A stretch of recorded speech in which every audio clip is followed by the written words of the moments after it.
1 2 3 4 5 6 7 8 9 10 11 12। ये मारा, ये गई तुम्हारी गोटी।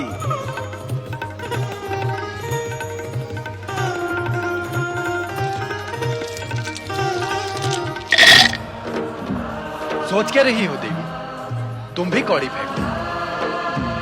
आप समझते हैं कि भाग्य केवल आप ही का साथ देगा? अवश्य, जब तक सौभाग्यशालिनी देवी पार्वती हमारे साथ रहेंगी, तब तक भाग्य तो हमारा ही साथ देगा। आज मैं आपके साथ नहीं, मेरा भाग्य मेरे साथ और आपका भाग्य। हम समझ गए देवी, आज खेल खेल में ही तुम हमारी विरोधी बन बैठी, किंतु हमने भी निश्चय कर लिया है कि आज तो तुमको हरा कर ही रहेंगे। कौड़ी फेंको। 12 12 12 12 12 1 2 3 4 5 6 7 8 9 10 11 12। आपकी पहली गोटी गई।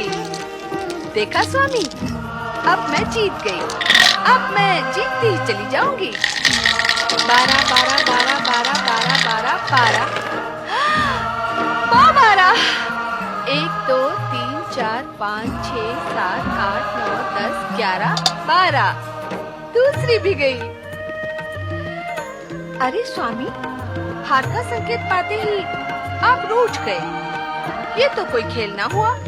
तुम ही कौड़ी फेंककर जीतती जा रही हो। एक बार कौड़ी फेंककर मुझे देना चाहिए। जो जीतता है कौड़ी वही फेंकता है। जब आप जीते थे तो कौड़ी मुझे क्यों दी थी? स्वयं क्यों नहीं फेंकी? यह हमारी उदारता थी जो हमने तुम्हें अवसर दिया, किंतु तुमने हमारी उदारता का अनुचित लाभ उठाया। खेल में उदारता महंगी पड़ती है। 12 12 12 12 12 12। लो स्वामी, आपकी तीसरी गोटी भी गई। मैं जीती और आप हारे। 3 बार मैं आपको हरा चुकी हूँ स्वामी। यदि अब आगे भी आपको खेलना हो तो मैं तैयार हूँ। देवी, तुमने हमारे साथ छल किया, छल करके ही तुम हमसे जीती। अब हम तुम्हारे साथ कभी नहीं खेलेंगे। मैं तो खेल भावना से ही खेलती रही हूँ, किंतु खेल में इस प्रकार रोष करना आपको शोभा नहीं देता स्वामी। तनिक सी जीत से तुम गर्व से भूल गई। गर्व में उन्मत्त होकर तुम ये भी भूल गई हो कि पति के साथ कैसा व्यवहार करना चाहिए। ऐसा मैंने क्या कह दिया है स्वामी? तो अब तुम्हें ये भी ज्ञात नहीं रहा कि तुमने क्या कहा है। भूल करने वाले को इस सत्य का ज्ञान यदि हो कि वो जो कर रहा है वो भूल है, तो वो कदापि ऐसा करे ही नहीं। किंतु अज्ञान और अहंकार के भाव प्रबल होने पर किसी भी प्राणी को यह भान नहीं होता कि वो भूल कर रहा है। कहीं तो स्वामी, इस समय मुझसे क्या भूल हुई है? क्या खेल में आपसे जीत जाना मेरी भूल है? अपनी जीत की चर्चा करना क्या मेरी भूल है? इस समय हम तुमसे इस विषय में चर्चा करना उचित नहीं समझते। आप व्यर्थ ही व्यग्र हो रहे हैं स्वामी। अच्छा, तो अब हम व्यर्थ भी कुछ कार्य करते हैं। मेरा अभिप्राय यह नहीं है स्वामी। हम तुम्हारा अभिप्राय बहुत समय से समझ रहे हैं। तुम हमें बहलाने का प्रयत्न न करो।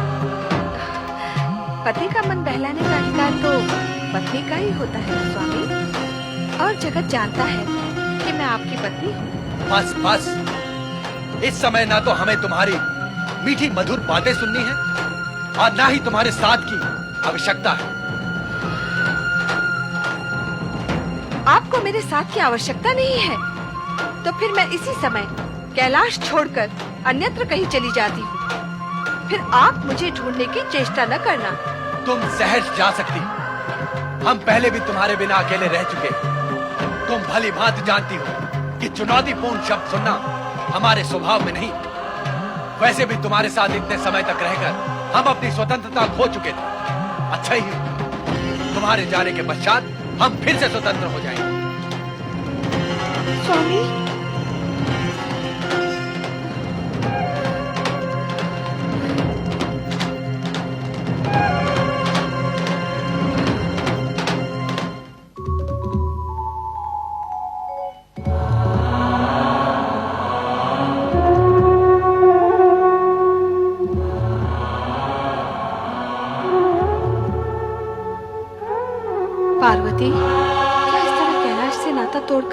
चले जाना उचित होगा। अपने पुत्र समान नंदी और शिवगणों का भी विचार नहीं आया तुम्हें? तुम्हारे न होने पर उनकी क्या स्थिति होगी? अब कैलाश से चलकर आई हूँ तो लौटकर कैसे जा सकती हूँ? नंदी और शिवगण की चिंता करने की मुझे क्या आवश्यकता है? उनकी चिंता करने वाले शिव शंकर तो कैलाश पर बैठे ही हैं ना। किंतु प्रश्न ये है कि तुम जाओगी कहाँ? और कहाँ? पिता हिमालय राज की शरण में। नहीं नहीं नहीं, वहां नहीं जाऊंगी। वहां जाने से उनकी चिंता बढ़ जाएगी और वे स्वामी के पास लौट जाने के लिए कहेंगे। नहीं, मैं वहां नहीं जाऊंगी। तो कहाँ जाओगी? किसी अज्ञात स्थान पर जहां कोई मेरे विषय में जान भी ना सके। किंतु शिव तो अंतर्यामी है, तुम उनसे कैसे छिपी रह सकती हो? वे जान ही जाएंगे कि तुम कहाँ हो। जानते हैं तो जान ले। मेरा भी दृढ़ निश्चय है कि मैं इस बार सरलता से कैलाश नहीं लौटूंगी। वे मना मना कर थक जाएंगे, फिर भी नहीं लौटूंगी। मैं कैलाश नहीं लौटूंगी, नहीं लौटूंगी, नहीं लौटूंगी।